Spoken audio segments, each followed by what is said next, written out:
Welcome to Jurassic Park. I'm not even supposed to be here today. I'm just a fucked up girl who's looking for my own peace of mind. Welcome to the party, pal. I'll be back. I'll have what she's having. I'm gonna make him an offer again. Here's looking at you, kid. You're gonna need a bigger boat. All right, Mr. DeMille, I'm ready for my close-up. Hello, I'm your host Jim McLean. Welcome back to another episode of More Than Pixels on a Screen, a spoilerific movie review podcast brought to you by Banterflix. Joining me, as always, for another rambly exploration of all things cinematic is my lovely co-host, Adam. What's happening, Neeson? What's happening, Jim? Adam, how are you? I'm all good, man. It's July. Yeah. We're busy. We're talking about a naughty movie. It's hot outside and it's hot inside, Jim. It's sticky. I'm here. I'm covered in Vaseline because we're going to be talking about the 1996 bona fide classic Striptease. Take those little mumbly grumbles away, Adam. We don't want to have any of your negativity. Now, listeners, you might hear the giggles. Somebody else in the background. That's because we have a special guest on this recording. That is the lovely Doctor Nicole Hamilton. Hello, hello. Nicole, we haven't had you on for a little while. I'm trying to think the last pod we had you on, what we were discussing. It was June 2. It was June 2. It was indeed. You got to meet the lovely Marty Scorsese. Yes, I He's did. not in as much these days. You know, he's a busy fella now. It's peak barbecue season. The man, Adam, you've seen him. Just, you know, I've never seen a man busier than that wee shop down in Castle Street. Pesci can't even reach the counter, but he's still slapping the meat up there. He's throwing sawdust everywhere because people keep shuffling out of the fucking room. Yes.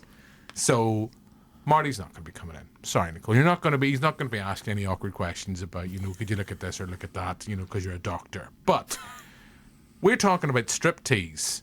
Erin Grant is desperate. And desperate times call for desperate measures. Cream corn wrestling. No chance that I am going to roll around naked in creamed corn with a bunch of drunken yahoos trying to stick niblets up my hoo-ha. Erin has many interesting men in her life. An ex-husband. What's Mercedes is that? Some orthodontist from Tampa. God, Daryl, what would Mama say? She'd say nice fucking car. Ow! A United States congressman. You must be... Convict Dilbeck. This nut is a congressman? Congressman Dildo. Why are you all shiny? It's Vaseline.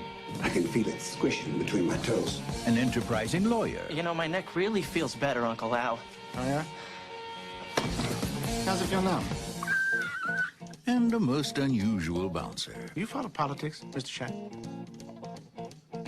Do I look like I follow politics? Castle Rock Entertainment presents a story about the bodies that move. He'd jump you in a second, that piece of shit. And the ones that don't. Demi Moore. I'm Malcolm Moldowski, Congressman Dilbeck's right hand. You must be a very busy man. Striptease. You're Mrs. Grant? No, I'm Barbara Bush. Who is he? George Bush. This all pretty much came about one of the last times we had you on the show. Because we're gentlemen, we walked you back to your car and we're talking about, you know, oh, we should have talked about this in the recording, should have talked about that. And around that time at Cannes, we had just have The Substance had just been it had won an award at Cannes. It's due to be released later this year. I know it's playing Edinburgh in August, the Edinburgh Film Festival in August. And you got us talking about Demi Moore. I did. And Adam, my mind went to one film. Could have thought of G.I. Jane.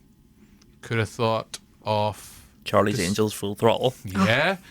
Disclosure, maybe? Mm-hmm. Oh, that's a rough one. But no, I went straight to peak Jim suddenly become aware of ladies in 1996 with Striptease. And then you got really excited. I did. So before Adam, we heard his little mumbly grumbles. So before Adam weighs in with his wave of negativity, you're clearly, or are you, a fan of this film? I love this film like a stupid amount. It's ridiculous. Hey Nicole, I know it's an audio medium, but I'm just going to... little fist pump there. There was a little fist pump across from our little seat. So none for you, Adam. But yes, I interjected with a fist pump. Yes. I love this film. It is It is so stupid.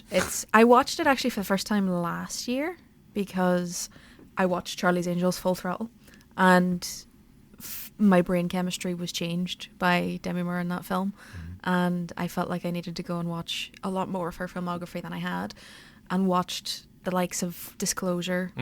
Did not have a good time, and then I got to this. Didn't even mention Ghost. No, I actually didn't even watch Ghost. Oh, you got that to look ahead of. Yeah. Yeah. What else did I watch? I watched A Few Good Men. Good film. I watched Parasite, the Charles Band film that she did in the early 80s, which is not a good film, but she's great in it. A Charles Band film isn't good. Shock horror. Even for Charles Band, that film was rough. And what else did I watch? St. Elmo's Fire. Oh, great fun. Yeah. Isn't she the voice of Esmeralda? Yeah, she is. I watched it as well. Didn't enjoy it as much. I think you mentioned earlier you didn't like it as much. Has a special place in Adam's heart. Well, the reason I like it so much is because I was like, oh, I am Quasimodo. I really had some body shaming issues. Yeah, so then I got to Striptease and I was just like, this is everything that I didn't know that I needed. And who'd have thought a film that's based on a book? Have you been as far as to read the book? I have not, no. I'm intrigued to know what the book, how different or how similar the book is to the source material. But who'd have thought that a secretary at the FBI? I had forgotten about that. I just was like, she's just a stripper, and she married a wrong in the old T800 or T1000. He's a bad now, Robert Patrick, and has to get her daughter back. I had forgot. And the opening sequence is like, you are a former secretary of the FBI. You've lost your job because of your bum of a husband. He's got full custody of your daughter. And in 2 months, she can become superstar striptease, the greatest striptease that has ever straddled a pole. Do you know the old saying of show don't tell? Yeah. Well, they don't even finish the Warner Brothers logo while the judge explains the whole plot of the movie. Because my girlfriend was watching it and she was going, this is the biggest piece of shit I've ever seen. And she likes to go on to IMDb and read the Wikipedia and read the plot. So she's like, oh, well, if something good's going to happen, I'll stick with it. She read the first paragraph and she was like, when did they say that? And I was like, you probably blinked and missed it. Yeah, so former secretary at the FBI becomes a stripper at the Eager Beaver. Eager Beaver. That's the word. That's where she becomes a superstar in 2 months. She's so good at it. She's great, effortless. She loves her Annie Lennox. Mm-hmm. She loves a bit of Annie Lennox in the movie. And enter stage left, Burt Reynolds. His cinematic comeback. And it's weird because he made this was going to be his big comeback. And then after that, I was saying to Adam before we started to record, after this he made Boogie Nights. So you're like, what a comeback that is. And literally, as I've already mentioned, there is a sequence, if you've ever wanted to see a fully Vaselined Burt Reynolds wearing cowboy boots, semi-looking like Donald Trump, squelching in his cowboy boots. Yes. This is the movie for you. So, I don't know where to go with this. This is dubbed one of the worst movies ever made. I'll say right from the get-go, I think that's harsh. Adam's looking at me with a big grin, so he might be going, well, Jim, I'll tell you, it is one of the worst movies ever made. I have seen worse films than this. I will see worse films than this. And, yeah, I think it's unfair. For some reason, I have really vivid memories of watching this film with my dad. Because he just adored, we haven't even mentioned him, Ving Rhames' character in this film. He's just in this other weird little film as the bouncer at the Eager Beaver who's trying to get a quick buck. He's trying to come up with all these schemes, dipping his cockroaches in yogurt, and that's not a euphemism, and just walking around video stores and people's offices with handheld drills, threatening people. All good crack that you want to do. And I remember my dad watching this and thinking it was the funniest thing ever. So I have memories of it that way. Don't know why. So I don't think it was when it was released, because I would have been, maybe 13, 14 when it was out.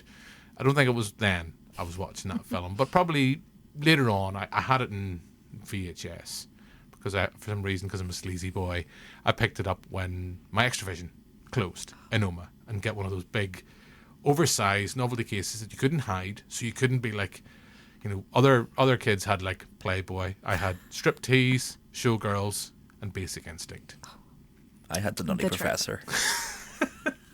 So you're looking at us, Adam. Hey. Nicole and I are like, we have a soft spot. We quite like this film. Mm. It's bad, and rewatching it, I admit it's a very flawed. There's some narrative choices in the film that's like, what? What's happening? How'd that happen there? How is he an All-American cop?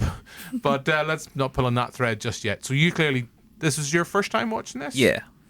What do you think? It's a load of shit. It just totally is everywhere, and like I wrote in my letterbox, like Demi Moore is acting as if this is like some sort of family drama going for an Oscar, and then Ving Rhames is, you know, putting cockroaches in yogurt and drilling holes in walls. That, I was like, why is he bringing it? Oh, I see.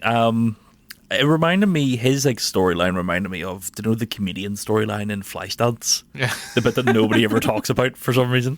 Well, there is a reason, because it's shit. Yeah, obviously the dance scenes are fantastic. Oh yeah. You know what I mean? Watching just, I don't know, whenever the first woman came on stage at the start, the blonde lady, Pandora Peaks, who has, sorry if anybody listening is offended by this, massive tits. I literally sat there. They're big, but they're no Lola Ferrara. No. There's a reference for the kids. I literally went, whoa! When I seen them. But then, like, they go backstage and all the other strippers and the guy that runs the club is all doing comedy bits, and Robert Patrick is doing a comedy bit. Wants them to do some pasta wrestling. Yeah, I just couldn't. And then Burt Reynolds is doing a Jack Nicholson in Mars Attacks. I just couldn't get my head around it. And then, that's the magic of cinema. That is the beauty of it. It's not, because I was watching this and then an hour in, and I was like, fuck, this must be near over, and then I realised there was another hour to go. To be fair, I feel like even I checked to see how much was left, and there was 40 minutes, and I was like, huh, interesting. It's like... But every time I feel like that sequence comes up, then there's a little dance number. And I find myself, it's like, oh, whoa, I've been distracted. Oh, that's all right, I'll sit down and watch. I'll not pause it just yet. Yeah. And Can I just say, can I be the sleazy guy in the room? Demi Moore looks stunning in this. And I know that I'm nearly certain she got a boob job for the role. And I think, if I'm correct in remembering this, the studio paid for it, or it was paid in some way that she signed on to the role based on getting this. And wow, what a woman. Sorry, Nicole, I go full sleazeball, but we can appreciate great beauty. I do think this is the film to go full sleazeball with, though. Because we'll probably talk about Showgirls at some point. We will. But yeah, I don't have words for how much I was like hypnotized watching this. There film is a every sequence, time. right? I think, isn't it the first dance? Because, not that I'm that person, when I watched the film, I just kept a note on, when I was writing notes. I know I'm always surprised. Jim makes notes. This is Jim prepared for a podcast. For a film that's meant to be this sleazy kind of world of stripping, it's very clean, very sanitized. It's not, you know, I think if you made it now, like, you look at like a film like, very different, Magic Mike, the first Magic Mike, much sleazier in kind of its portrayal. It's like dipping its toe in the bathwater. It's like, yeah, we'll show you some titties and stuff. That'll be dirty enough. But I think it's over an hour before we actually see It's the like, full jebbages. It's filmed as like a really big moment in the film. Yeah. But at the very start, there's this big, when Demi Moore does her first dance. And you mentioned this, Adam. She is very good. And one thing I will give the camera credit for, the director credit for, they've clearly got the performers themselves to dance. There's not body doubles, I believe, because it's not cut. They are bringing the camera back and you get to see them dance. But I can't really describe this audibly, but when Demi Moore does her first dance and she comes out with like the shirt on, the white shirt on, and the camera, it's is it always an Annie Lennox song she's dancing Yeah. to? So it's the three Annie. Everyone always remembers a Little Bird, because a couple of actually last year at Q, they played Little Bird, and anytime I hear Little Bird, I always think Striptease. Little dirt bird. And there's a friend of mine, Ryan Hawks, and anytime it's on, I'll always go, Annie Lennox, ? Little Bird. And what's the first thing you think of? And he'll just get a text back going, Striptease. And the first time, I don't know what song she's dancing to, but she's coming out, I think she's got a hat on. To add a bit of class to the subject matter. She does dance, and then it's the way it's shot. It's like, she does like the Superman thing with her shirt where she rips it off, and the camera kind of zooms in, but she's still got like a little Goldie brow on. And for some reason, I always like, that's the scene where she gets, to quote my dad, that's the scene where she gets her whoppers out. But it's not. It's over an hour before you see it. Before you see the Titty Bojangles. Yeah. And I just think, because she did at the time, Demi Moore got a lot of stick for that role, for the fact it's like, oh, nudity in the film, needless nudity. And it's like, there's so, like, when I think of, if you were to ask me in one scene to think of a scene that's completely pointless in nudity, I think of Halle Berry in, what's the film, John Travolta? Swordfish, where she's reading a book, and she's just, is it Hugh Jackman she talks to? And it's literally just like, whoop. She's in the net. There's the girls. They're out. I'm just going to go back to reading the book. And she got paid a shitload for that one scene just to get her boobs out. Hey, red-blooded man in the room here. I have no problem with the nudity in this, and I don't really see why Demi Moore got stick for it. Yeah, see, I don't. This film is really weird, for reasons that we have just discussed, but even though there's a lot of nudity and stuff, I don't find it particularly sexy as a film.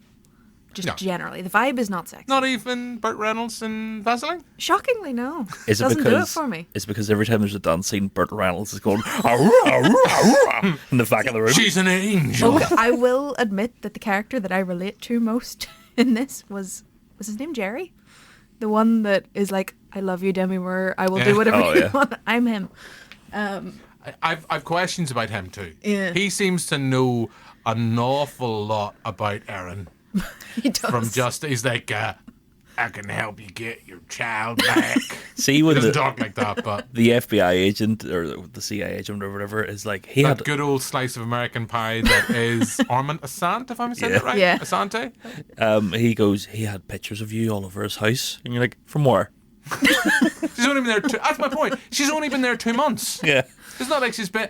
If I know some people have hidden talents, and if you're good at something, get a bit of money for it. But it just feels like she goes from doing secretary for the CIA. Yeah. A job that you need clearance for. It's not like it's not secretary at fucking McDonald's headquarters, which you probably need clearance for as well. She goes from that to being a stripper. And okay, it's that sense of, she's a good-looking woman. Of course, she's going to be good at stripping. Mm-hmm. But did she not try anything else in the meantime?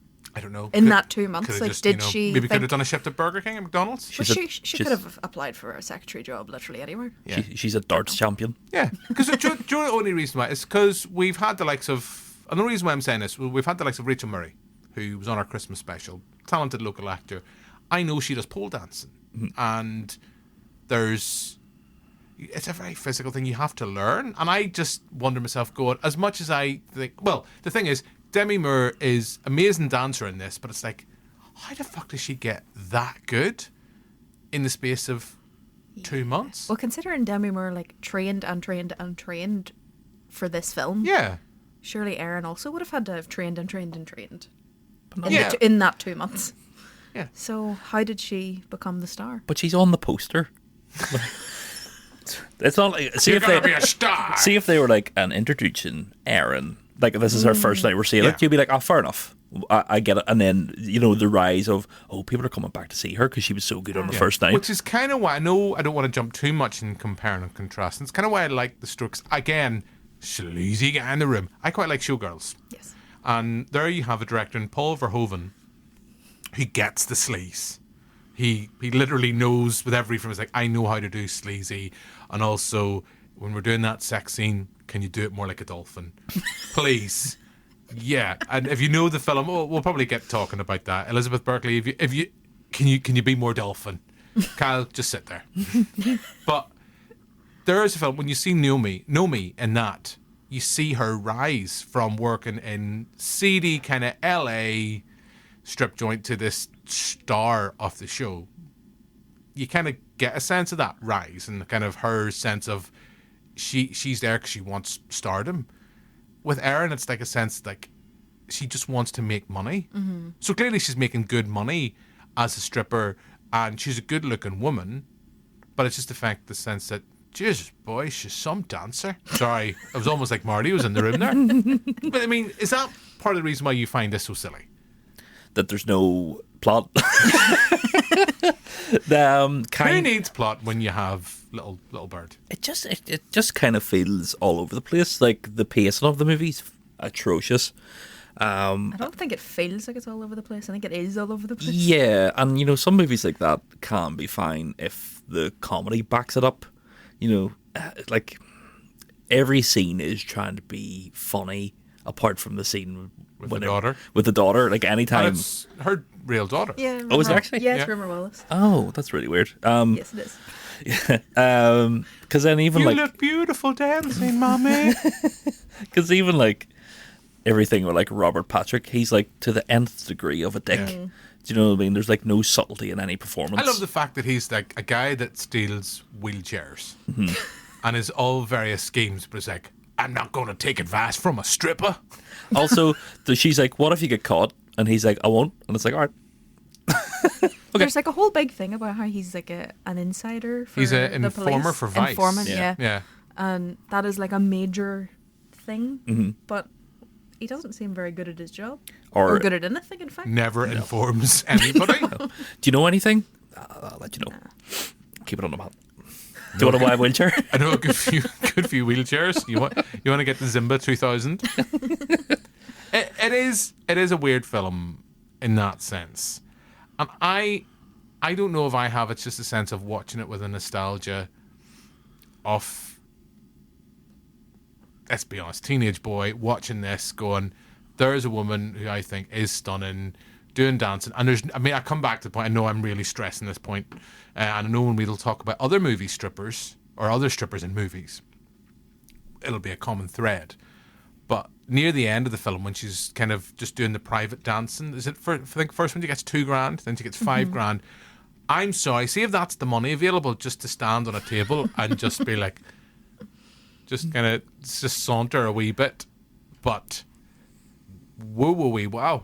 To quote Borat, Demi Moore, when she's dancing that table, she's wearing like the white corset thing and the kind of fluffy tail thing. You're like, oh, mama. I'm thinking Bruce Willis was a lucky boy back in his day. I'm thinking of. I think they were still together at this point, wouldn't they be? They were, yeah. Yes. Do you remember in The Simpsons whenever it flashes to Bart Simpson's future and he's a stripper? I'm thinking of you, but it's you. Yeah, right now. Don't even need to give me 2 months.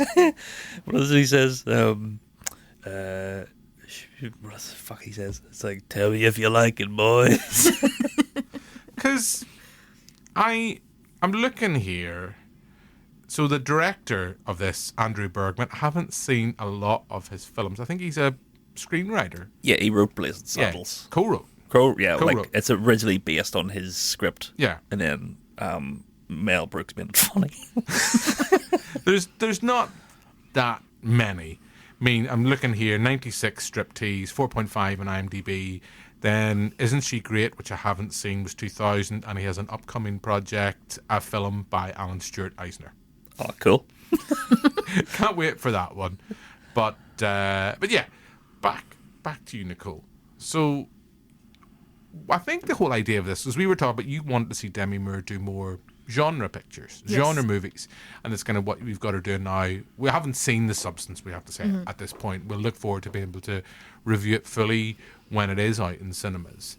But this is a genre movie. I think it's a shame. It's a genre movie that, I come back to that thing I said earlier on, it's dipping its toe in the world of stripping.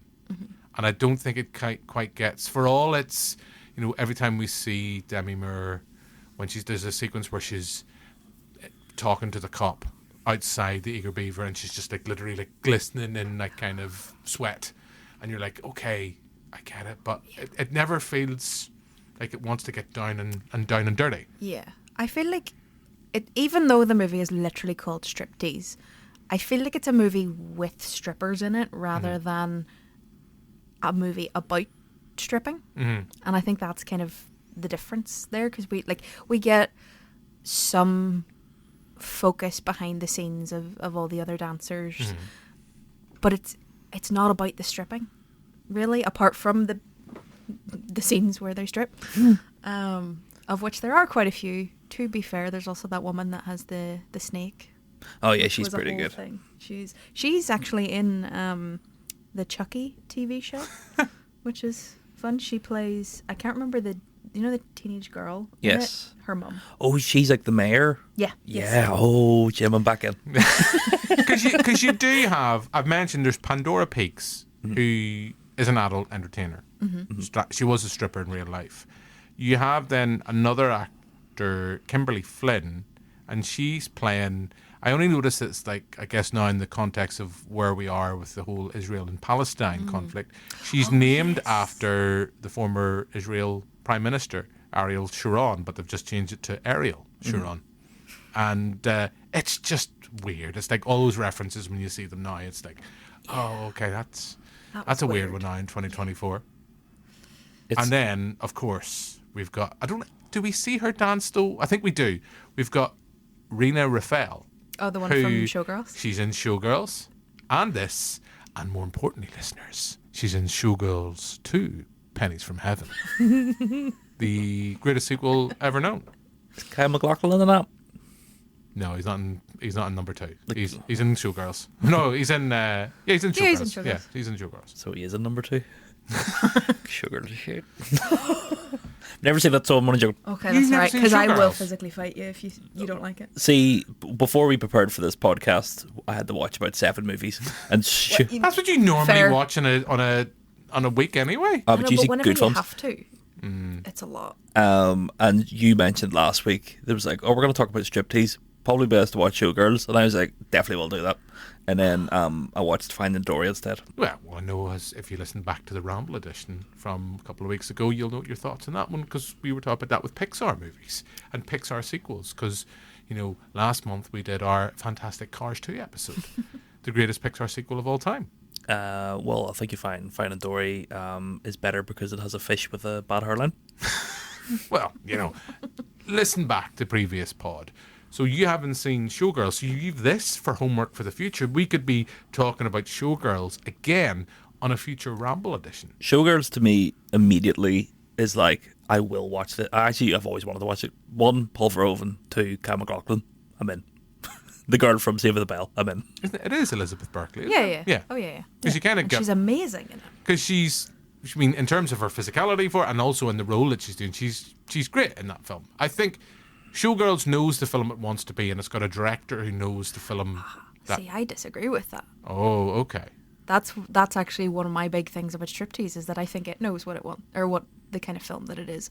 I think with Showgirls, the only person who knew what that film was Gina Gershon. She was the only one. Doggy chow. I bet doggy chow. I quite liked Over Lockdown. That became a thing where actors would reenact that sequence from Showgirls. And I think, am I right in saying this? Elizabeth Berkley and Gina Gershon. I think they reenacted that. I don't know if I saw that. I think they did, or somebody did. I know it became a thing for a while. It was like one of those trends on TikTok, and all those down and hippity-happity things that all the kids are playing about with these days. But Gina Gershon is in Bound. Yes. Did you see the photo last month of her and Jennifer Tilly back together again? I did indeed. I've seen every single thing that her and Jennifer Tilly have ever done together. Mate, I winked at Jim. Just so you know, listeners. Yeah. Bound's a sexy film. It's a very good film. Bound's a good film, Let's reunite in a few months to talk about Bound. Please, if you do Bound and you don't invite me on, I will actually murder you. It's top 10 films of all time for me. It is it is peak. I remember watching it when I was younger for all the wrong reasons, and then watching it when I was older, a bit like Basic Instinct. Because I've actually, maybe Nicole, you might be the perfect person to start this little retrospective. A couple of years ago, I did pitch to Joe McElroy and Colette Fahey, who's still off the parish, but she's over in Washington now. I said, I'd love to do not just pods, but also screenings of erotic thrillers. Because I always love that genre and all the kind of subtext and the kind of context within it, and how kind of the strong women, weak men betrayal, and how kind of it's like, oh, the man, he knows everything, he's going to be smarter than everyone. It's like, oh, you're a dick, mate. And Bound is just a great example of that. And also gives me an excuse to watch Basic Instinct on a 4K big screen ever. And just said everyone at that point, like, right, guys, we're going to get the remote out. Pause. Crystal clear. I am actually... Sorry, go ahead. I am actually working on a conference paper at the minute on Basic Instinct and Bound, so I will be up for it. Boom. And Bound is coming out in 4K later this year. Yes, it is. Although I'm not time to get a new TV. This might be controversial, but I don't love the Criterion cover. No, it's... Which is really unfortunate because I like the artist who did it. Yeah. But she's usually really, really good, but Criterion are missing for me with their recent ones. I can't say anything. I've literally, before here, went and bought Slacker on from Criterion. I like Criterion in general, but just recently they did... I don't know if it's actually out yet or not, but I've forgotten the name of the film. Fuck's sake. Is it Fassbender. I'll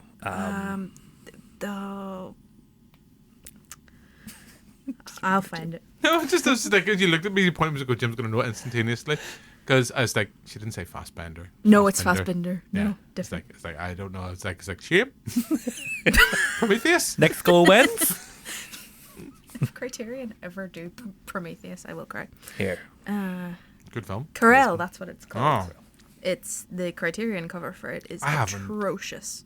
I haven't put a Criterion Blu-ray in quite some time. I think the last kind of few were like the bona fide classics. And I think the last one wasn't that they re-released Scorsese's shorts. Mm-hmm. Yes. I remember picking up that, and then a few of them I had were all kind of... I always get my regions wrong. Region 1, where they don't play here, you have to get the Blu-ray player. I think I have a couple of the older ones, like Rosemary's Baby and stuff like that. Haven't got a Criterion. But hey, maybe one day... This is an audio medium, so the listeners cannot see, but this is the Corel Criterion, and I hate it. It looks AI. Yeah, it looks AI, but it's not. No. They say it's not. But it just looks terrible. No. But maybe one day Criterion will release either Showgirls or Striptease. Vinegar Syndrome have Showgirls released last year. Okay. It's stunning. Because you were saying, you say you get a sense that Striptease knows the film it wants to be. Yes. Whether it succeeds or not, we may disagree, but I think that you could argue that Demi Moore thinks that she's going to get some accolades for this, and she did, just the wrong accolades. Well, it's an interesting one when you compare Striptease to, say, more recently, Hustlers, which is kind of similar-ish premise, kinda, but Hustlers is a much better movie, and hey, so you've got Hustlers, which is a much better film, and Jennifer Lopez is in her 40s. Holy smokes. Never wanted to be a Pole so much in my life. You mean from Poland? Yes. Yeah, but Hustlers is that sense like, right, if you know the kind of film you want to make, that's what you want. I think Striptease just, it kind of goes into this seedy world and gives us a sanitized view of it. And it's like all the... I was thinking about this. All the performances, they're very kind of like... I would half expect to see them on RuPaul. The kind of... It's not like a... Like you think of the dance numbers or the dance routines in Showgirls. Jesus, boy. My eyes nearly fell out of my head in terms of you can feel and see the sweat. But theirs are like very over elaborate. Like there's this... That's one of my favourite jokes in Striptease when Demi Moore, when she's been separated from her daughter, she's doing her sad dance. And the owner of the club just goes, "What's wrong with Princess Di tonight?" You're like, it's like, oh, that joke didn't date very well. But it's like, if I was going to go to a strip club, and I have been to a strip club, I didn't like it. I'll not lie. Because it wasn't like No, Striptease. it wasn't. There was no Demi Moore. I went to one in Edinburgh, in the Pubic Triangle in Edinburgh, and it was like 10, 15 minutes. Like, it's not for me. It's like there's a smell you can smell. And then I remember actually tell a lie. I've been to one in Edinburgh, and then I went to one in Amsterdam on a stag do, and the illusion was broken because the girls were all dancing, did their routine, but when they finished, there was no backstage for them to go, so they just kind of. I have a vivid memory, I think I have a photo possibly, of a stripper just reading a book. She was up, kind of sitting up, leaning against the wall, just reading a wee book. And you're like going to go, and she's like, I've got another 20 minutes before I'm on again. I'll read this. So I've never enjoyed either of you ever. That would endear me to. Yeah, to either things. it's the tangent. You know, we'll go into a Chris Nolan-esque kind of thing. Nicole, Adam, ever been to a strip club? No. No, you haven't lived. We're not Why too- did you look directly at me whenever you were like, no? I have to look at one of the two, yes. I remember many years ago being in Oma, and someone had hired a stripper for either a friend's stag do or something, and just in a wee pub in Oma, middle of nowhere, just Bogan's beloved bar. Anytime I'm home, I usually go there in the wee back bar, not the front bar. Any from Oma will get that joke. And the stripper appeared. She came dressed as a police officer, and I was shocked. She got fully nude. I was shocked. She put the fella in handcuffs and she got fully nude, and I was like, Jesus. You were scandalised. I didn't know where. Well, I knew exactly where to look, but I was like, in the back bar. I was like, you wouldn't get this in the front bar. Might even venture in the front bar. But no, I was surprised. So apparently, it is a thing you can. Well, obviously, you can hire strippers. Oh, yeah. Yeah. Ever hired a stripper? No. No? Neither have I. You just have all the stories. No, I don't have the stories. I just encountered the stories. But yes, so Striptease, Burt Reynolds, Demi Moore. She's going to get her daughter back. All ends happily. And do you know what I love, actually? There's a sequence where anytime she mentions her daughter, it's like, I just want her back. I love her so much. And then it cuts to like slow motion of the daughter just running. And it's like, ding, ding, ding. Actually, other note, I'm nearly certain this. Doesn't Howard Shore do the soundtrack? Yeah. It's like Howard Shore, before he kind of did all the kind of, became known for the Lord of the Rings stuff, he was kind of doing the kind of horror stuff. And He was doing all like the David Cronenberg stuff, Yeah. wasn't he? And it's like, here he is, just popping up in Striptease. Lord of the Rings was the alternative name to Striptease. Different rings. So this is the disappointing one. So we've already mentioned Showgirls. There is DNA it shares in the fact that Rena Raphael is in both films. And I actually, in my head, I thought Striptease was out before Showgirls, but Showgirls is out before Striptease. And I so it was know, 95. the only reason I remember, because during lockdown, I know I mentioned this already, we were doing with Banterflix just to keep each other seeing and stuff over, because we couldn't see each other and couldn't chat. We did a little watch along, and we watched. I picked, unsurprisingly, Showgirls. I genuinely love Showgirls. It's not an amazing film, but I think it. When I watch it now in my 40s as a supposed adult, there's more there than just stripping. Oh, 100%. It's kind of a revenge female empowerment movie of sorts. And with Striptease, there's none of that. There's not really. I mean, she's empowered. Like, it is weird at the end of Striptease where it's like, hello, CNN, we're going to do a conference and we're going to go in this weird little sugar factory. And then at the end, it's like the two strippers show up with their daughter and everyone's like smiling, and it just ends.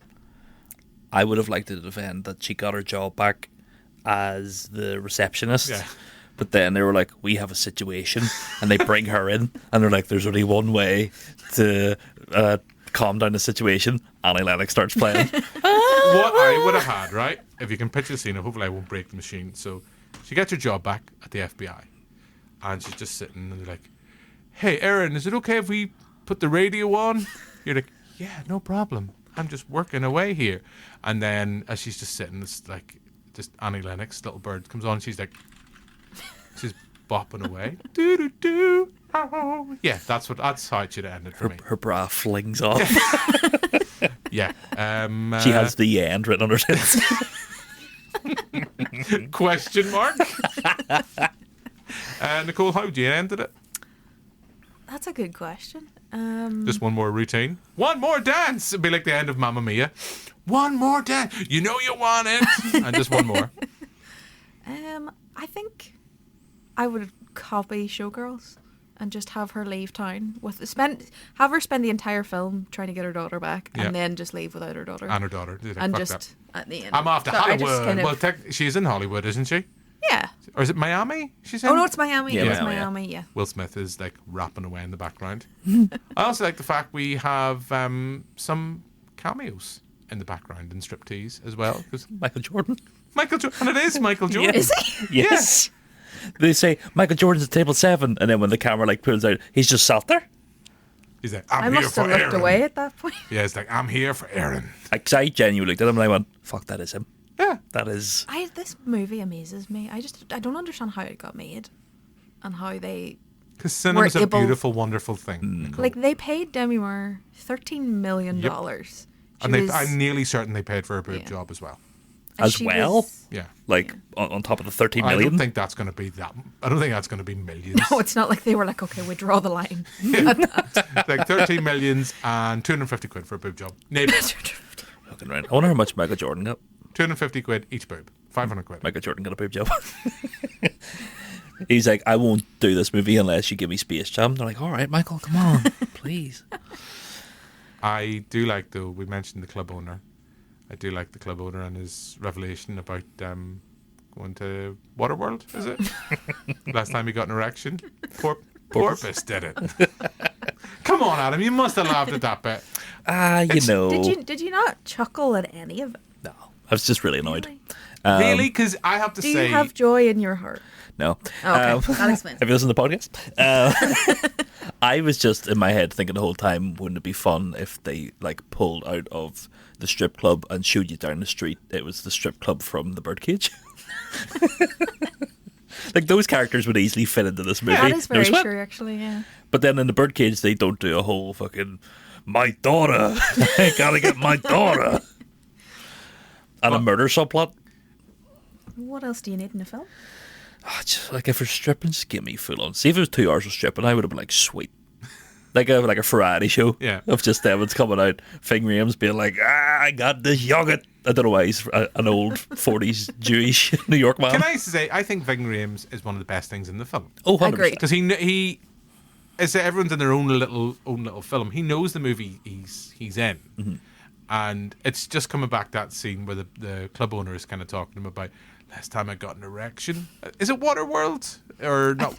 Or whatever it is, like a water park. Porpoise did it. And it's just the pause, and Ving Rhames just like, "So what the fuck you tell me that for?" Like, did you not even laugh at that? No. I could, well, kinda. Alright, so you... I think you actually did laugh at the entire thing. You're just being grumpy about it. Yeah. No, I'm definitely not being grumpy about it. I was looking at my watch going, "Come on, the fuck. When is this over? Please, Jesus, let it end." Yeah, well... And then I cut to me in Cooktown, just like, this is the best film I've ever seen in my whole life. She's beautiful. I hope she gets her daughter back. Whenever I watched... Her sister-in-law keeps wolves. Whenever I watched Charlie's Angels Full Throttle last year, I watched it with a couple of my friends. We were staying up in the port, and I was very drunk. Mm-hmm. And I was having like a full mental breakdown because my drunken brain couldn't cope with how beautiful Demi Moore looked. And I was literally sitting like curled up on the sofa, head in hands, just like, I can't do this, I can't do this. Beautiful. She's bad, but I can change her.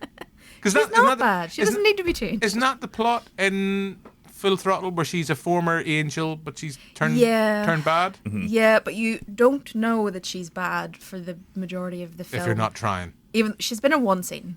Yeah. And there's nobody else that it could possibly have been.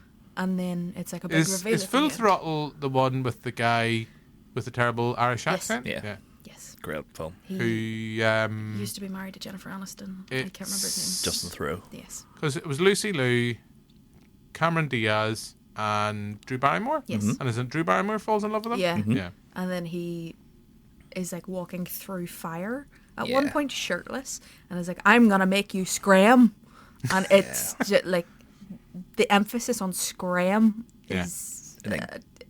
Well done, mate. No words. Crispin Glover ripping out hair going, oh! Great film. Best film ever. So, Joey from Friends on it. We've clearly said, Nicole and I are clearly more positive about Striptease, right? So, at this point, you haven't seen Showgirls. Do you want to talk a little bit about Showgirls? And we'll move on to, I guess, just some of our favourite movie strippers. Showgirls is... You're in for a treat. I am Showgirls looking forward is to it. like... And then you should also watch You Don't Know Me as well. Oh, I still need to watch that, actually. What's that? So that's a documentary. It's like a feminist review of the film, or like looking at kind of reappraisal. that she's just seen as one of the most kind of misinterpreted characters in the history of cinema. Because Elizabeth Berkley was not vilified, but she was kind of like thrown in movie jail for that performance. Yeah. And I never knew why. I think she shows up in a film. Doesn't she show up in a film where she's Al Pacino's girlfriend? Yes. That's the only other thing, other than Saved by the Bell. And she was basically blacklisted for, and I don't get 15, why. 20 years. I think it was just a weird performance, Yeah. and people just were like, I read a thing online where there was like the sense of because of that film, and people had the idea because she was in a kids show to go from that to then, let's be honest, having sex with Kyle MacLachlan in a swimming pool like a dolphin. That's my dream. Yeah. And other sequences, as I say, you like Dagger Chow, that kind of stuff. And there's a weird sequence for some reason in my head where she's like being overly flirty with a guy, and he's trying to put his hand down her pants, and she's like, "Oh, you don't want to do that. I'm on my period." And he puts his hand in her pants. She's on a period. He seems very enthusiastic. Yeah, Which he is doesn't good for mind. him. He's the I've learned this from another film that we reviewed, I think last year, which name has went out of my head. He's a bloodhound. I'm down with the kids. I know all these trends. Can I actually ask a question, right, Nicole? This is for me Yes. being sleazy, right? We mentioned Burt Reynolds and Striptease. Oh. This is going to be I'm 42, but I'm still a naive boy. What is it that Burt Reynolds gets his assistant to steal at the laundrette? It's not I Erin's actually underwear. don't know, because I thought it was her underwear, but then she had already cleared out the... Yeah. Is it her gusset?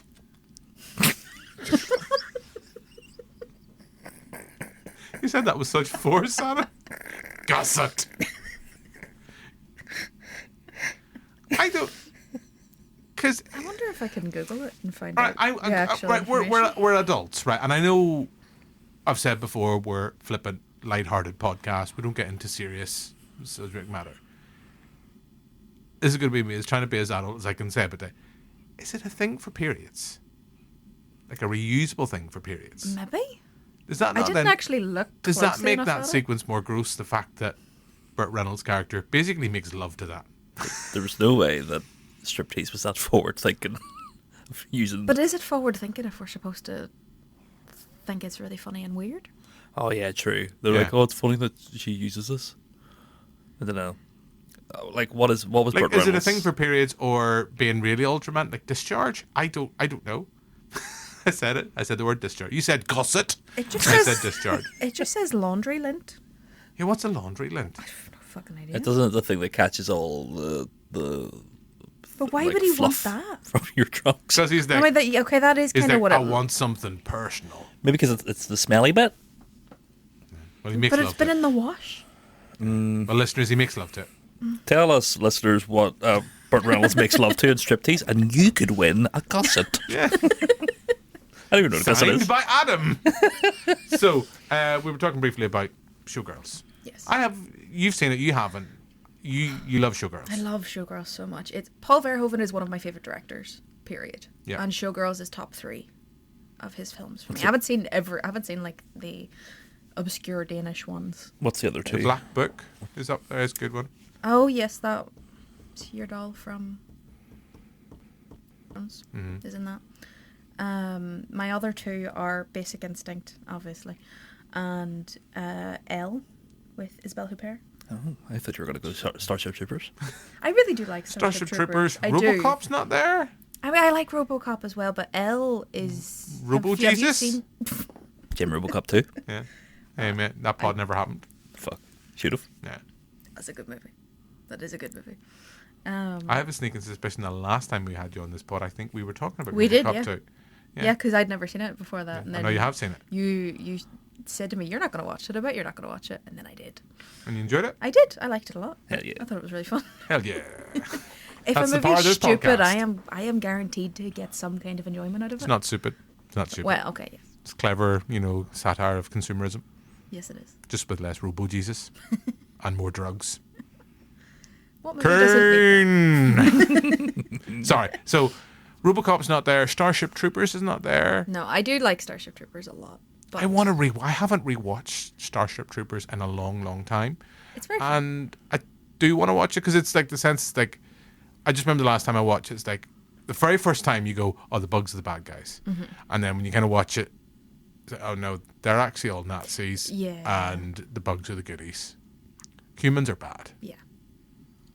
And it's weird though because the book, I haven't actually read the book, but my friend has read the book, and she says the author like very clearly didn't realize what kind of book he was writing, Mm-hmm. but that Paul Verhoeven did, and turned it into like this anti-fascist.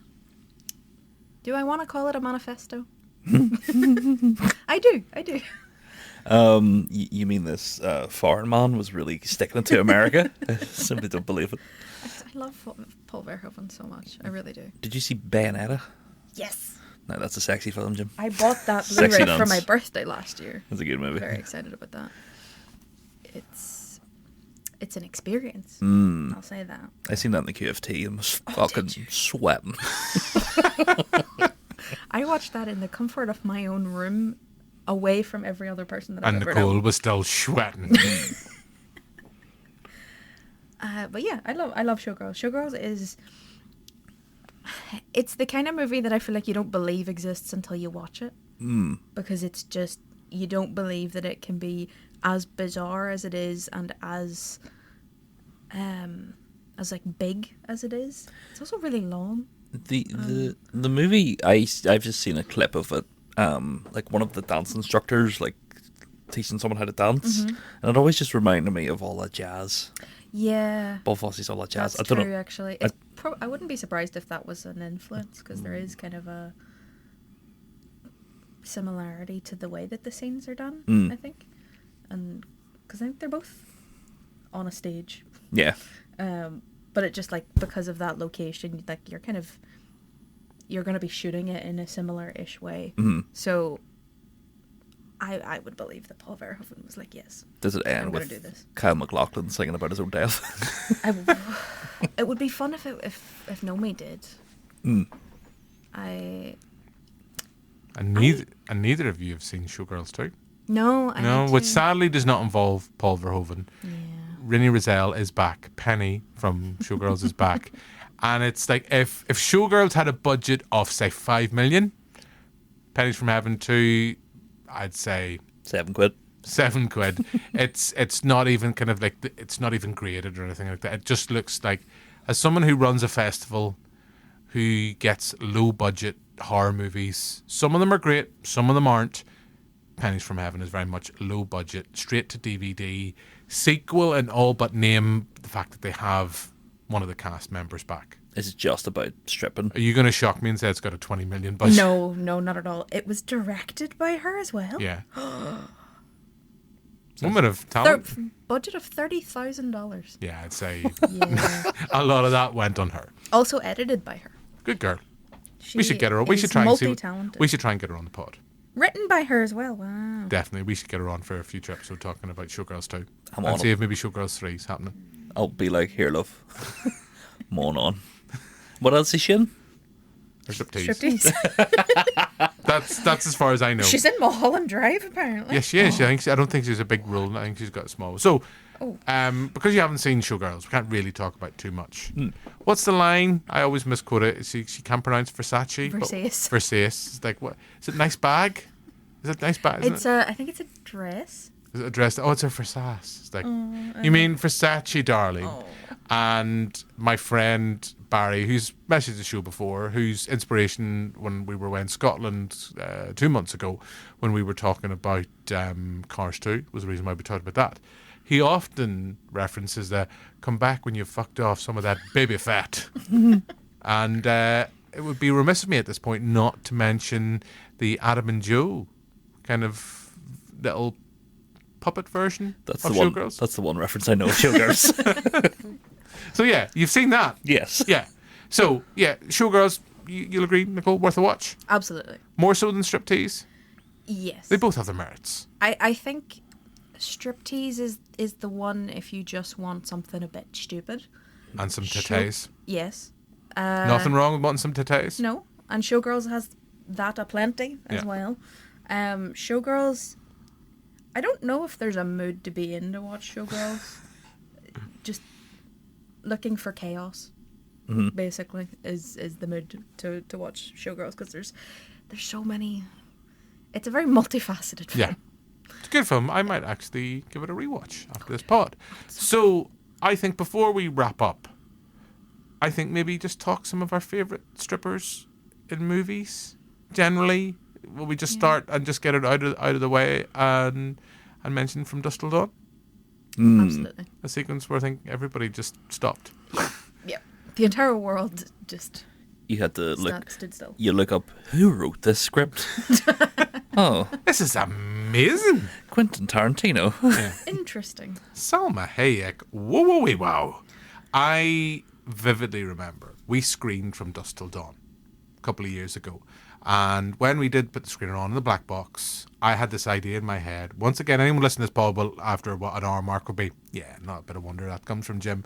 So I know this girl, Laura Furby, used to run Teaserama here in Belfast, burlesque group. And I had this idea in my head. It's like, if we did From Dusk Till Dawn, we could have it that sequence. If we did it cabaret style, we could have like burlesque dancers out dancing during that sequence. And when I was talking to Laura, she's like, yeah, it's a great idea. I love the thought of doing that. Definitely I'll get together some performers. But she's like, Jim, can we be honest? Can we do our routines after the movie? Because she's like, as you could have the hottest woman in there, nobody's going to want to watch us during that sequence at all. We'll be out at the start of the film. We can be round, and Laura was round. We bought some cheap tequila, and she was feeding people tequila, thankfully not in the same way that Salma Hayek does in From Dusk Till Dawn. But I just remember in that sequence, people were like, as you do at these screenings when it's unfortunately with the bar, and I say unfortunately because it's always good crack, people will be like talking and drinking. That sequence, Salma Hayek, everything just stopped. Yeah. I was like, let's just sit and watch the screen. And even my lovely wife just kind of turned to me and went, that's hot. Yeah, that's hot. Yeah.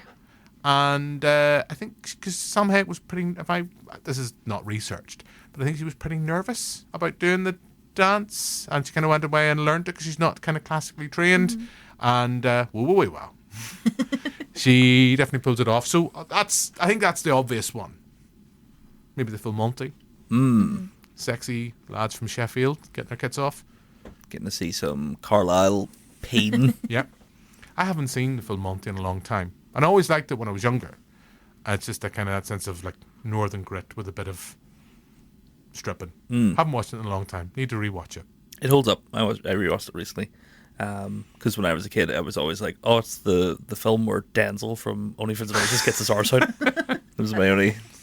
Because you had it, and you had kind of like Billy Elliot around that sense. It was like kind of up north and kind of showing different things. And there was a film, I can't remember what movie we were discussing on the TV show a couple of months ago. And kind of that sense of that kind of same kind of idea. I can't remember off the top of my head. So yeah, Full Monty, or ones that kind of obvious come to mind. We'll maybe get some deeper cuts and throw them in there. But Adam, Nicole, what's your favourite strippers? I mean, the one that comes to mind for me is Burlesque from 2011, ish. Cher. Whoa. Christina Aguilera. Kristen Bell is in it as well. She was the one who did a lot of things for me back in 2011.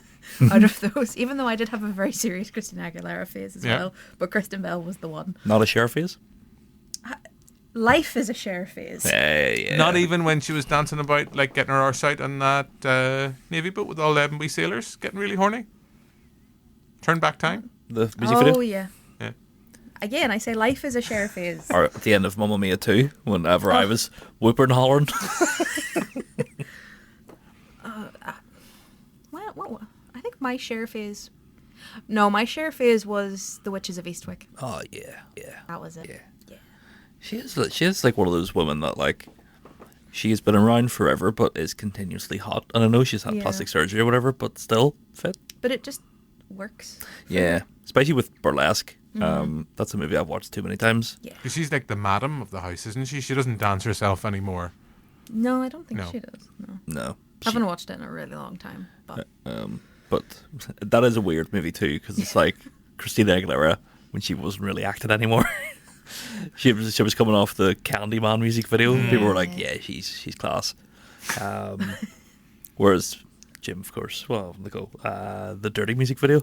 Oh, was, yeah. You know, was a She was too dirty for me in that. Sorry. Stagging. Too dirty for me in that. I was more. What's the one from Moulin Rouge? Lady Lady Marmalade. Marmalade, yeah. It's like, yeah, you've got Pink. Because I went through a wee phase. I was kind of obsessed with Pink for a little while. Really? Yeah, I was like, Pink, what's happening? What about Gwen Stefani? Oh, I do kind of love Gwen Stefani. Yeah. Not current Gwen Stefani. Gwen Stefani 20 years ago. Yeah, like Hollaback Girl. You're like, what's happening? Why you wearing those wee joggies all rolled up? Why have you got those four Asian girls always hanging about with you? Yeah. I think they only did the first album, then they got sacked. Yeah. Yeah, the weeaboo stuff is a little bit strange. Yeah. But It's weird. So, yeah. So, we got sidetracked. little. Burlesque, we were talking about crushes, and I was talking about Pink. Pink when she had the really kind of ultra pink hair. It was. I think that was kind of like in my Eternal Sunshine of the Spotless Mind, Kate Winslet, kind of like, I like girls like that. But, hey, let's not pull on that thread. Adam, movie strippers. Magic Mike. Yeah. Magic Mike 2, just for the scene of Joe Mangelino in the petrol station. Trying to get a free drink. Backstreet Boys. He is so hot. is that the one with Jada Pinkett Smith in it? No, I like that one. That's the Whichever first one that is. one. The second one is Amber Heard, and the third one is Salma Hayek. Salma Hayek, yeah. He comes to London. I have not seen the Salma Hayek one. I don't which think is you're a missing much. Crime against humanity. I don't think you're missing much. Okay. I know my lovely wife, who doesn't listen to this pod anyway, she thinks that sequence with Joe Manganiello, she just thinks Joe Manganiello is the epitome of all things sexiness. So she would be like us, we're talking about all our various crushes, she would be Joe Manganiello in that sequence. Other than, when is it in the Snyder cut, or is it in the original cut of Justice League when he pops up as Deathstroke? Yeah. Deathstroke, because there's a couple of names are quite similar. There's Deadshot, Deathstroke, and she's seen him in the uniform. She's like, oh, she came over all Bridgerton. Oh, mercy. Well, that's not really Bridgerton. She should watch him in Pee Wee Herman's Big Holiday. That's a boner killer. Has she seen True Blood? Because he's in that as well. I think she has, yeah. He's all arsey in that. I think she has. I'd imagine she has. I think she's of the persuasion that he grew into his look. And she'll love me talking about this. She often said that her dream sandwich would be her, Joe Manganiello, and Sofia Vergara. I accidentally one day was talking about Sofia Vergara and called her on air on Q Radio Sofia Vergara. She very much is. Whole lot of woman. She is indeed. Oh yeah, I forgot they're married. Not anymore. They're not anymore. Oh, they're not? They've separated. They broke up. Oh, she was like, see all your Dungeons and Dragons shit. Get it out of my house. Get the fuck. Apparently it was because he wanted kids and she didn't. Yeah. You'd think after being together for so long that they would have known that about each other, but... But maybe she was a big Spider-Man fan, and she was like, I'm not having Flash's kids. So, we have Magic Mike, the first one I love. Because it's coming back to... I think I mentioned that earlier with Magic Mike. It's like Striptease. It knows the film it wants to be. It's Soderbergh, isn't it? The first time round, I don't think he directs any other ones. The third one. Oh, does he? Did he direct the third one? It's crazy to me that he did those. But I love Steven Soderbergh as a filmmaker because he knows what to do within a genre. He kind of know if these are the tropes and cliches and the style of a particular genre movie, that's what you do. Like, he would make Striptease. Okay, we're maybe accepting the script is a bit flawed. We haven't read the source material. It could be Shakespeare. We don't know. But he would make it look, I think, more the part. You'd probably get a film that I think looks more like Showgirls. Yeah, I'd say so. Yeah, I'd pay to see it. Stephen, if you're listening, make it happen. Remake a Striptease. On Steve. Yeah. So we have the guy. I'm going to throw. I'm off the top of my head. Trying to think strippers in movies. You've got your blonde girl in Under Siege when she comes out of the cake. What a reference. But I love that. It's like she literally like is like because they wheel the cake in, all hell is broken loose. Tommy Lee Jones is the bad guy, and Gary Busey, he's not in coke at all. Absolutely not. Not in that. Definitely not in that film. But only one man can save us, and that is Steven Seagal walking about the place like he has a snooker cue stuck up his arse. But he's going to kick ass, and he just happens to team up with a stripper who bursts out of a cake halfway through the movie. Surprise! You're like, everyone's dead. All right. What a surprise. Yeah. I always remember that sequence. And I know I said jokingly coming over in the car before we started recording, we could go Danny DeVito in France, sexy stripper. Or if another deep cut, isn't Marissa Tomei in The stripper Wrestler. in The Wrestler? Yeah. She is. Isn't she? Yes. Mm-hmm. Yeah. That movie changed my life. Yeah. Brilliant film. And Marissa Tomei, when she's not hot. Yeah. Yeah. Aunt May. Speaking of hot and a movie that changed my brain chemistry, Jessica Alba in Sin City. Oh, yeah. Oh, yeah. She was all Forgot hips. about Sin City. See, Carly Gugino's in that movie, and Oh, yeah. she was my awakening at 5 years old, so I can't say anything else whenever. Wait, what would you watch her in 5 years Spy old? Kids. Fuck yeah. Okay. I was the same, but with Spy Kids 2 and Steve Buscemi. Dude, that's my favourite one. I was all thumbs, Roman Jim. Stephen. Walking in the windswept room, and you're all the candles. It's like 16 candles, but Steve Buscemi shows up. Me and Steve Buscemi just sitting with our legs crossed, tell each other secrets. Telling you all about that perfect summer with Sylvester McCoy. There's a deep cut in this pod. What other sexy strip? There's like Is it? Can I? Am I thinking in my head right? Am I misremembering the scene? Is it in Sin City? There's a sequence in a shower with Jessica Alba, and I was always like the persuasionist, like this is proof you don't need 3D, because there's a sequence with Jessica Alba and she's in the shower, and which is more about me than anything else. But you're like, you're in the cinema there and you're watching. If I tilt my head a wee bit to the left, I'll see a wee bit more of her arse. Yeah, I know it's not going to happen, but it's like, there you go. You don't need 3D cinema. You just need really good camera lenses. There is a film, I'm nearly certain it was with Jessica Alba. It is in the show. It is Machete. Machete, sorry, there we go. Adam knows. As the expert of Arspert. Joe. Get Joe on for the Arspert. I was gonna say I thought it was maybe Blade Trinity, and then I realised that I was mixing up Jessica Alba with Jessica Biel. Yes. Yeah. Yeah. Because there's a shower scene with her in that. Oh. Not the same person. And speaking of a woman that has good hips, Jessica Biel in Texas Chainsaw Massacre, the remake. I know. I'm not fussed on it. I quite like it for what it is. But hips? Her hips don't lie. Hips don't lie. What about Grace Jones in Famp? Oh yeah. Grace Jones never did it for me. What's the movie with Vincent Price? And there's a stripper in it, and she goes behind a screen, and she pulls all her skin off, and it's a skeleton stripping. What's that movie called? Is it House on Haunted Hill? No, it's not House on Haunted Hill. Got this. I love this pod just descended into madness. What's this movie? Do you know that movie? Here, there's this movie came out in 91. I really liked it. That's what this pod To is be just fair, descending. that's my every single conversation Yeah, that I that's have. okay. That's fine. That's perfectly fine. I'm trying to think of other strippers. The movie's called The Monster Club. I know the scene, but I don't think I've seen the Yeah. movie. It's I think it's one of those scenes, you know, like when you go to nightclubs or you go to some place and they have like little montages around Yeah. Halloween. I think that's one of those scenes. And the reason I know this is because I think we used it. A generic montage from YouTube, and I think it pops up in that. It's a good scene. if you Google it. Has Bugs Bunny or Daffy Duck ever been a stripper in like the cartoons? Bound to have been when they've been dressed up as girls. Haven't we got into this before that we fancied Bugs Bunny when he was dressed up as a woman? I know we definitely talked last month about Gremlins 2. And we fancied the lady gremlin in Gremlins. Yeah, Nicole, since you're here, Lady Gremlin in Gremlins 2. Would you? Fit? No. Well, why not? She's a lovely personality.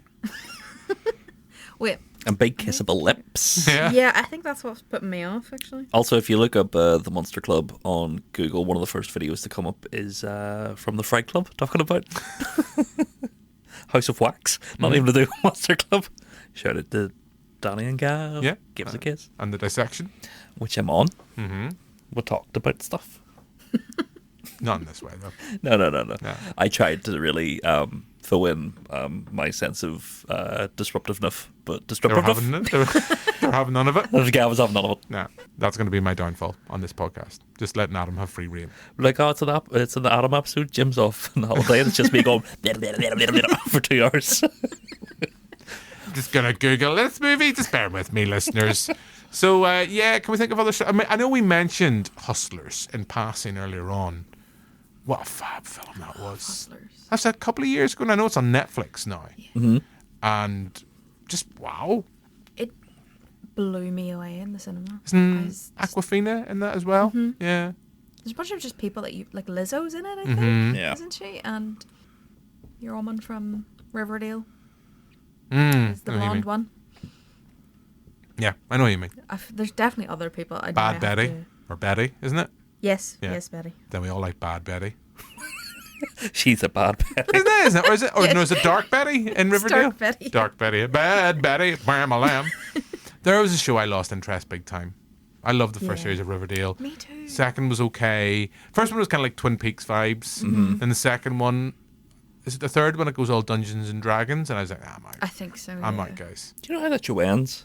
They all get old, don't they? Shows they do fast forward, don't they, to when they're older? There's like a.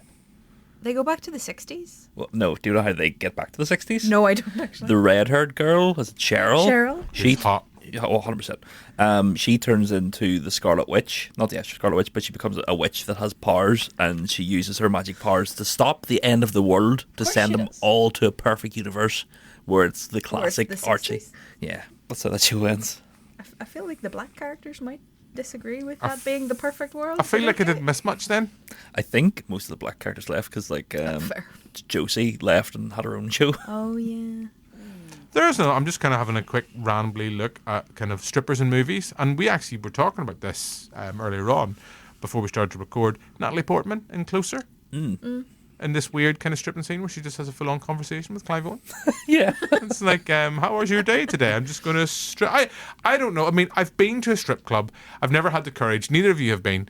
I'd never had the courage to pay for a private dance. Just so I'd be sitting. Is it? I mean, I think I would rather pay for a private Who was? dance than to I'm going to sit say, in public. is it Rod Stewart? Who's a? No, it's not. Who's the sang? Private dancer. Tina Turner. Dancer Tina Turner. for hire. I was kind of thinking about who it was. Like, I wouldn't want to see Rod Stewart, the white Tina Turner. Rod Stewart just They sitting do there. have similar hair. Yeah, just sitting there dancing away and singing, "I'll be a private dancer." I would have liked to see Maggie May. I would like to have seen Tina Turner do the what is it, Premier League draw drunk. Do you know what though? Tina Turner, God rest her, some set of legs. 100%. And there's another woman who, well, she doesn't strip, but I know with the private dancer.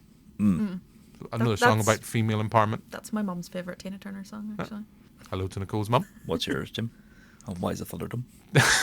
My favourite Tina Turner, well, we just have to park Proud Mary, greatest cover of all time. It's like, it's not a Tina Turner song.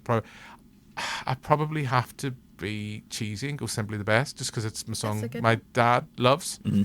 And I have a vivid memory of taking my dad to go see the Tina Turner story, the musical. There's a whole sequence of that with Ike, and it's like the final scene, which is like, right, I've had enough, Ike. My dad just shouted out in the Grand Opera House, "Kick him to the curb, Tina!" And God bless my dad, sitting there in his wheelchair, just like that'll do, Pip. That'll do. So I get a sense we are getting a little bit rambly, so maybe we should wrap things up. The only thing I would say is probably the first time I ever seen a strip club in anything was in Grand Theft Auto.